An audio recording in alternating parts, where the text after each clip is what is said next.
I sit here today in Sacred Heart Cathedral, next to the altar and in front of the Bishop's chair, the cathedra. As you know, our diocese, our see, is vacant at the moment. And as the diocesan administrator, I get this opportunity to present our Easter greeting and blessings to you, and to ask you to join with me in prayer through this time of Easter. Our Easter is going to look very different as a result of our see being vacant. I think we've been saying that a lot lately, that Easter is going to be different as Easter last year was different and the Easter before that. That's becoming, I think, a little of our new normal, that things are not quite the same as we've been used to, or maybe we're becoming used to the changes that are all around us. Change, as you know, is hard work. For our church, Lent is a time of preparation and getting ready. We do that by almsgiving, prayer and fasting. Those things are always hard work, particularly when we make good choices about what we are going to prepare ourselves to be transformed into, to be better after the Easter celebrations and through our Easter season. But almsgiving, fasting and prayer, those things that are called to discipline us and temper us, are never easy. But transformation, those things that are worth having, are usually hard work, never easily attained. And when we work hard at them, I think often we value them more. So our transformation through Easter, through this tempering of our Lenten process, really should be a bit of hard work so that we might value the change that is in us. But Easter is going to be different again this year. For many in our community and right around our world, Easter is going to be a struggle. We're going to align ourselves potentially more easily in some parts of the world, maybe in our own community, with what the tomb looks like for Good Friday, and that sombre sense of what it means to spend a bit of time reflecting on all of those things which are deaths in us. We have been invited by Pope Francis through our Lenten process and over the Easter season to pray for peace, and in particular peace in the Ukraine.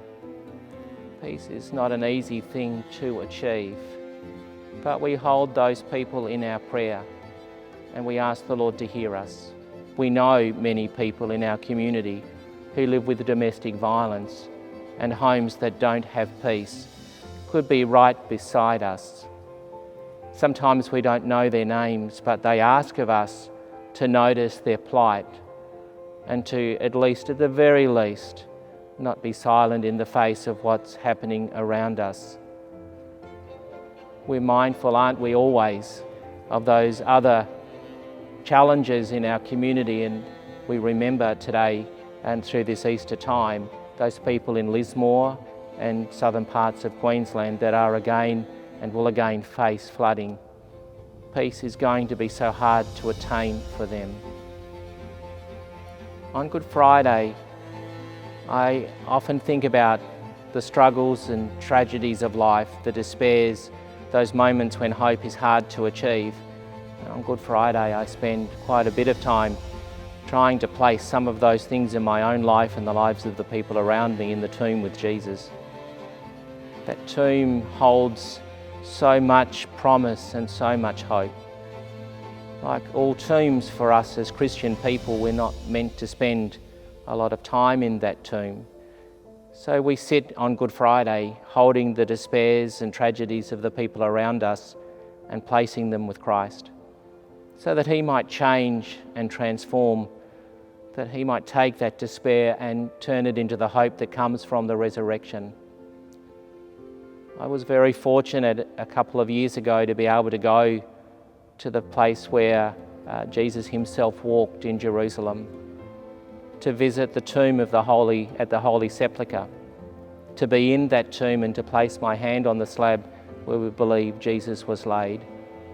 It was transforming for me personally. And so as I gather with my community, this diocese, over the Easter celebrations, I'm very mindful in my own heart of those things that need to be transformed for me personally. having placed my hand on that stone and been transformed by it, I know the power that Jesus Christ has in my life and in the lives of the people around me. That transforming part of what we do as a Christian people. So I know today that as I pray for peace and as I pray for peace throughout Easter, that I know that the first moment of transformation needs to be in my own life, and that if I want peace, I need to live peace. So part of my transformation this Easter, is to pray that I might be a person of peace and that I might in some way influence the world around me. It's a little bit like a pebble being dropped in a pond, really. The ripples may seem small, but we just don't know where they're going to end. So as you gather and as you celebrate, let Easter transform your life and let your life transform the lives of those around you. I wish you a very happy and blessed Easter. May Easter be a time of peace for you, and may the year ahead, as we put into practice some of those things that Jesus has taught us, may the year ahead be graced and blessed in His love.